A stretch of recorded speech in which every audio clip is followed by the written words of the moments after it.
Hello everyone, welcome to BMC broad mind classes. Channel से जुड़ने के लिए आपका बहुत बहुत धन्यवाद। अगर अभी तक आपने चैनल को सब्सक्राइब नहीं किया है तो प्लीज़ कर लें और साथ में ही बेल आइकन भी दबा लें ताकि आपको आने वाले वीडियोस के नोटिफिकेशन मिलते रहें। हम कर रहे हैं टीचिंग एप्टीट्यूड और जिसकी पहले 10 क्लासेस हो चुकी हैं। जिसने नहीं देखी हैं प्लीज़ एक बार जाकर के वो भी देख लें ताकि आपको कंटिन्यूसली आपकी स्टडी जो है वहाँ से हो पाए। और आज हम कर रहे हैं 11th क्लास और जिसके अंदर ऑलमोस्ट हमारा सारा सिलेबस कवर हो जाएगा आज के साथ ही। और इसके बाद हम करेंगे इनकी प्रैक्टिस, इसके क्वेश्चन आंसर जो है वो चलते रहेंगे क्योंकि अभी एग्ज़ाम भी है कुछ टाइम बाद नेट का, तो उसके लिए हम क्वेश्चन आंसर की कंप्लीट सीरीज़ करेंगे, कंप्लीट प्रैक्टिस करेंगे। और बाकी जो सब्जेक्ट होंगे, रिसर्च है या कम्युनिकेशन है, वो साथ के साथ भी चलते रहेंगे। ठीक है।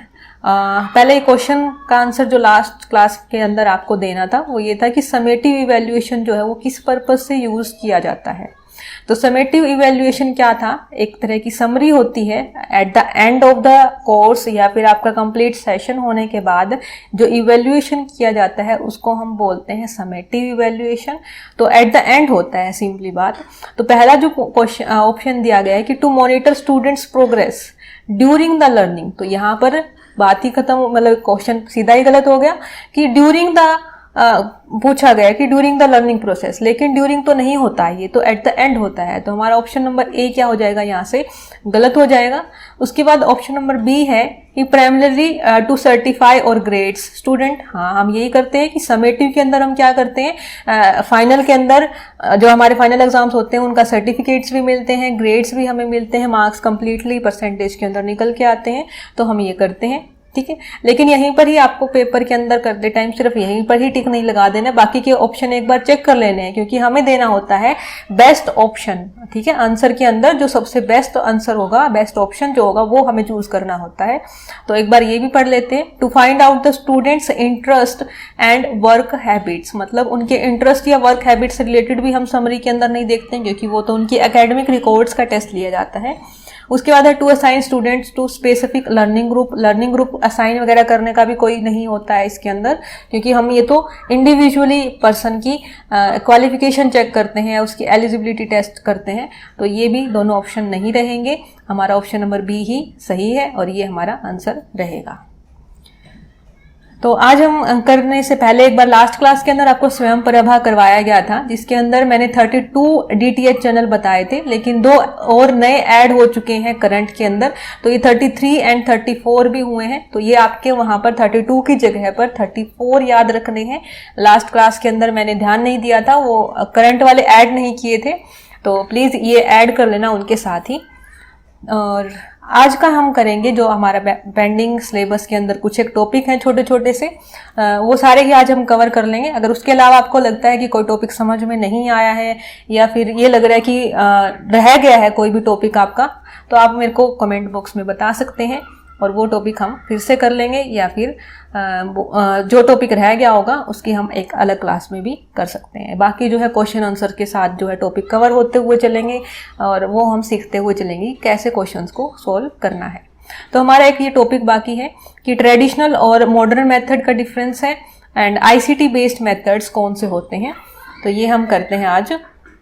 तो पहले ट्रेडिशनल और मॉडर्न का डिफरेंस करते हैं। इसके अंदर क्या है कि ट्रेडिशनल जो मेथड्स होते थे वो टीचर सेंटर्ड होते थे, मतलब टीचर वहाँ पर मेन फोकस में रहता था। जो भी सिलेबस डिसाइड करना है, जो भी कंटेंट हो रहेगा क्लास के अंदर, क्या पढ़ाया जाना है, टेस्ट रहेंगे, वो कम्प्लीटली टीचर के ऊपर बेस रहते थे। टीचर ही उनका इवेल्युएशन करता था, टीचर ही सब कुछ डिसाइड करते थे।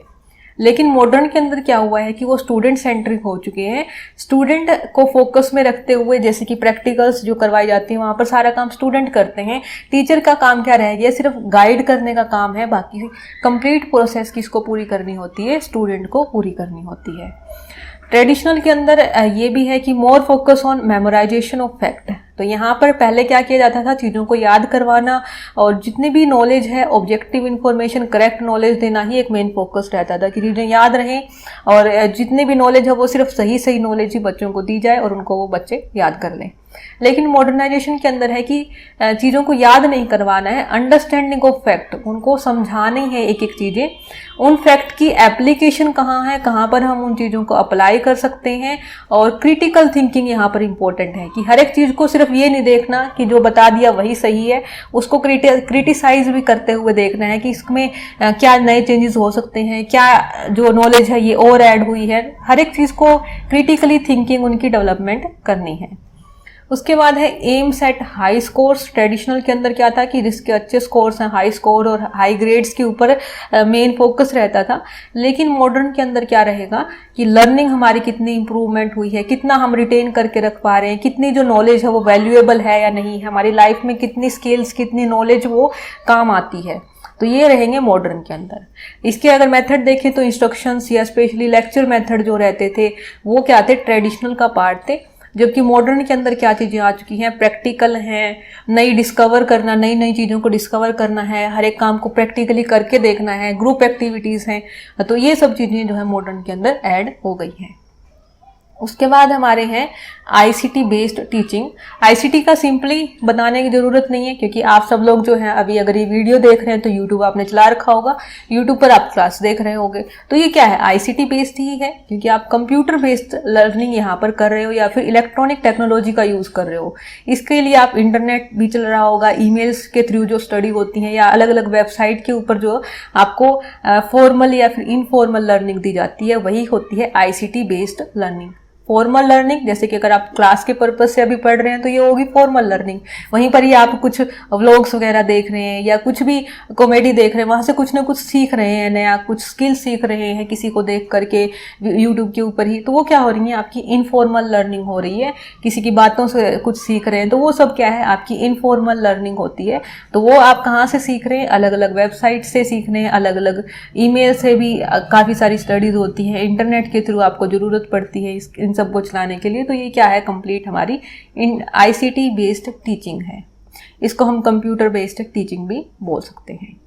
साथ में ही ये फ्लेक्सिबल लर्निंग होती है, जैसे कि वीडियो जो है किस टाइम पर डली थी आप देख रहे हो, 2 दिन बाद उसको फिर से रिपीट करके देख रहे हैं। आपका मन है बैठ के पढ़ने का, बैठ के देख रहे हैं, लेटने का मन है, लेट के देख रहे हैं। तो वो क्या है, फ्लेक्सिबल लर्निंग है, क्लासरूम की तरह कोई फिक्स्ड वो शेड्यूल नहीं है कि आपको एक तरह से क्लास के अंदर बैठना है, सिर्फ इसी टाइम पर ये लेक्चर दिया जाएगा, उसी टाइम पर आप सुन सकते हो, दोबारा रिपीट नहीं होगा, इस तरह का कुछ नहीं है। काफ़ी फ्लेक्सिबल रहता है, आप अपने टाइम के अकॉर्डिंगली अपनी जो भी आपको कन्वेंट लगता है उस टाइम पर आप इसको देख सकते हैं, सुन सकते हैं।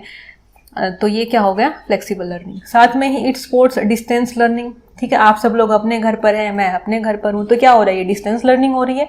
तो यही होती है डिस्टेंस एजुकेशन के अंदर भी काफ़ी हेल्पफुल रहती है। जैसे कि इग्नू के कोर्सेज हैं तो काफ़ी सारे ऑनलाइन कोर्सेज वो करवाए जा रहे हैं, और वो क्या है, डिस्टेंस लर्निंग के अंदर जहाँ तक एजुकेशन नहीं पहुँच पा रही थी वहाँ पर भी अब पहुँच रही है थ्रू द आईसीटी या फिर कंप्यूटर के थ्रू, या फिर इंटरनेट है, मोबाइल फ़ोन सबके पास होते हैं ऑलमोस्ट। तो वो क्या हो रहा है, सबके पास एजुकेशन पहुंच रही है।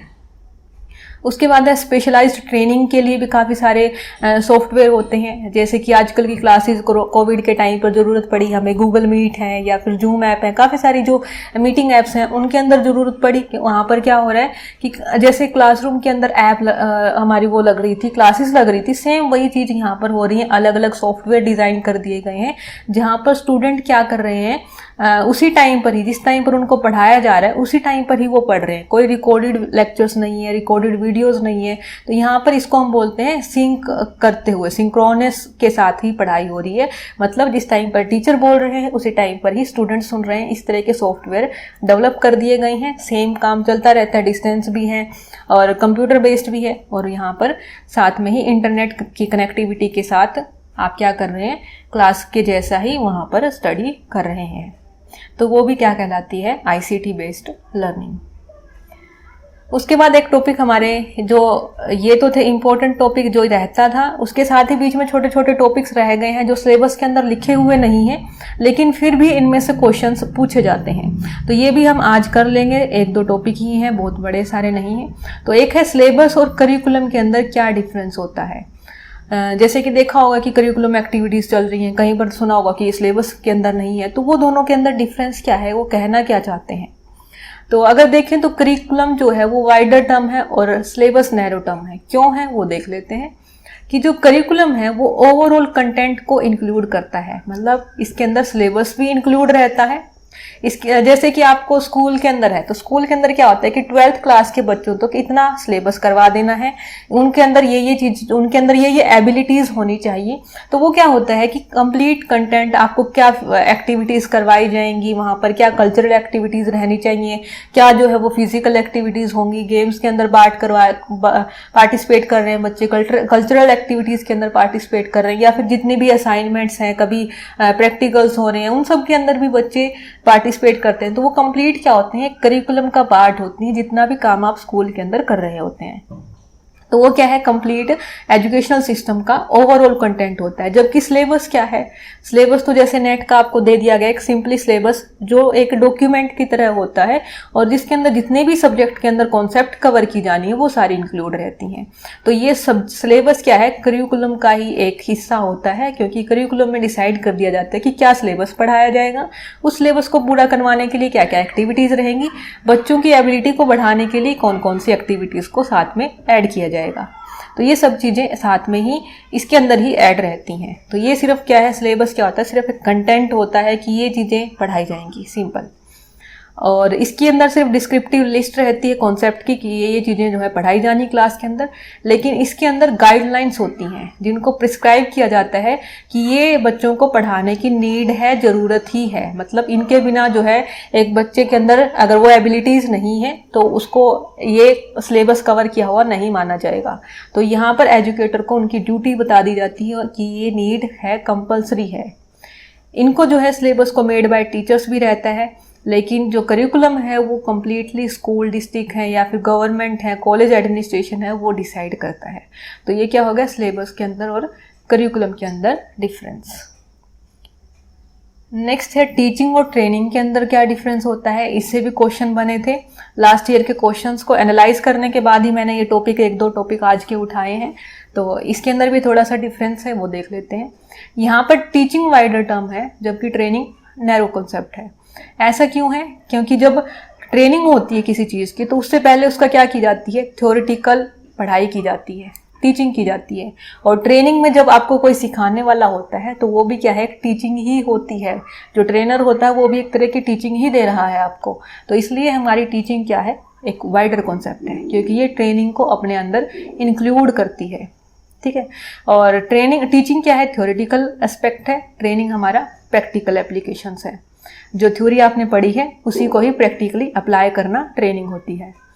टीचिंग के अंदर न्यू नॉलेज